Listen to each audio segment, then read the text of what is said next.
It's good to see you today. We're going to be looking at the account of doubting Thomas today. Our hymn is called What a Day That Will Be. There is coming a day when the heartaches are gone, no more clouds in the sky, no more tears to dim the eye. All is peace forevermore on that happy golden shore. What a day, glorious day that will be. What a day that will be when my Jesus I shall see, and I look upon His face, the one who saved me by His grace. When He takes me by the hand and leads me through the promised land. What a day, glorious day that will be.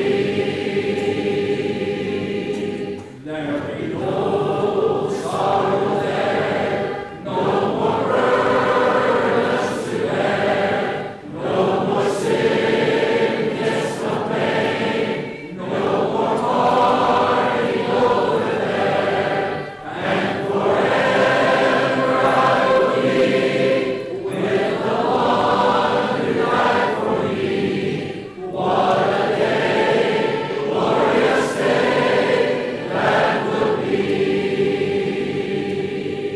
What a day that will be when my Jesus I shall see, and I look upon His face, the one who saved me by His grace. When He takes me by the hand and leads me through the promised land.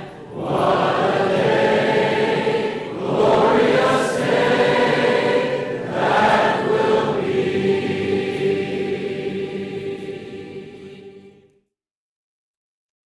Let's look in John 20 now. John 20, verse 24. Now Thomas, called the twin, one of the 12, was not with them when Jesus came. The other disciples therefore said to him, We have seen the Lord. So he said to them, Unless I see in his hands the print of the nails, and put my finger into the print of the nails, and put my hand into his side, I will not believe. And after 8 days his disciples were again inside, and Thomas with them. Jesus came, the doors being shut, and stood in the midst, and said, Peace to you. Then he said to Thomas, Reach your finger here, and look at my hands, and reach your hand here, and put it into my side. Do not be unbelieving, but believing. And Thomas answered and said to him, My Lord and my God. Jesus said to him, Thomas, because you have seen me, you have believed. Blessed are those who have not seen, and yet have believed. You know, in thinking about Thomas, and they were all having various degrees of trouble believing that the Lord actually had been raised from the dead. But I was just thinking about after he sees Jesus, if he reflected on the things that he had said, if he reflected on the things he had done, and to just think about it, here he was, he had been with Jesus, and he had been with these men for 3 years. He knew their character. And so they come and they tell him, We've seen the Lord. And he doesn't believe them. And I wonder if he didn't, reflect when it's all said and done. If he didn't reflect, let me approach it from a different angle.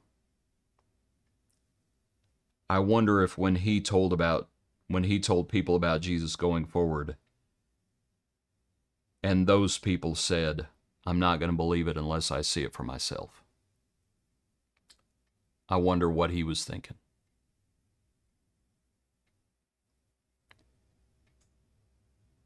When he said, I've seen him. And people said, like they say today, I'm not going to believe it unless I see it for myself. I wonder if Thomas ever paused and thought, why would my friends have lied to me? I should have believed them. Why would they have lied? I wonder if he didn't also reflect on the things that he does say. I wonder if he ever reflected and thought, how could I have ever said that? How could I say something so cruel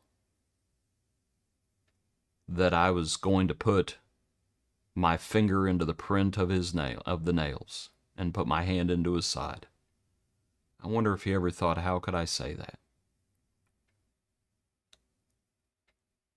You know, let me come back to that verse here in a second. Because obviously I wonder if he ever thought, how could I have ever, as I said, he's been with Jesus for 3 years. And I wonder if all the disciples were like this. I wonder if they ever thought, how could we have ever doubted? How could we have ever doubted? We saw him save others. We saw him call Lazarus. How could we ever have doubted? We saw him heal lepers. We saw the blind be healed. We saw the deaf hearing. How could we ever have doubted that what he said was going to happen did happen, and that he would come from the tomb? How could we ever have doubted? I wonder if they probably all thought that. But I was thinking about Thomas, and I was thinking about what he says. And just see if you don't agree with this. And if you agree or don't agree, feel free to leave it down in the comments, as people say. I think part of the trouble that Thomas is having in verse 25. People knew that he was crucified. You have two options. See, when it comes to the apostles, we know John was there at the cross. We know that. Peter was in the courtyard before the cross, but then he goes out when he's weeping. But we don't know for sure about the other apostles. Did they? And I know the verse says, "Strike the shepherd, and the sheep will scatter." That's somewhat of a figure. What the Lord is saying is exactly what he says. You'll all have trouble because of me this night. Because John's there. Well, there's nothing that says some of the other apostles might not have been there as well. And I know they're not named. I know that. I can't speak definitively. But you look at that verse. You look at verse 25. Your options are, because he says, and again, they knew he knew he had been crucified. But something happened to Jesus that did not happen to the other crucified men. And that's the spear in the side business. Right? When they come to Jesus and he's already dead. And so your options in verse 25, because that's what Thomas is referring to. He refers to the print of the nails and the finger, all that. But then he says, and put my hand into his side. Either the disciples had told him about that, or he had seen it happen. Those are your two options. Because that business, the spear in the side, that does not happen to the thief or the other one. That doesn't happen. So those are your options. Either Thomas was there, or they told him about the spear in the side business when the blood and the water come out. And I wonder if it's, when he says that, again, I can't say definitively, but that sure does sound like someone who saw it happen. And for those who saw it happen, it would have been very hard to believe And that's what we see time and time again in this throughout these last, this last chapter or two. They are incredulous that it's Jesus. They saw it happen. It's like the scourging, the crown of thorns. They saw it happen. And so you might think about that. Ultimately, whether Thomas actually witnessed the crucifixion, that's not what's ultimately important. What is important is that he was a witness of the resurrection. That's what's important. And so the Lord shows him and says what he says. Reach your finger here. Do not be unbelieving, but believing. And Thomas says, my Lord and my God. And then we have verse 29. Thomas, because you have seen me, you have believed. Blessed are those who have not seen and yet have believed. And that we are called to walk by faith. And while we are called to walk by faith, at the same time, we look forward to the time when we can see Jesus ourselves.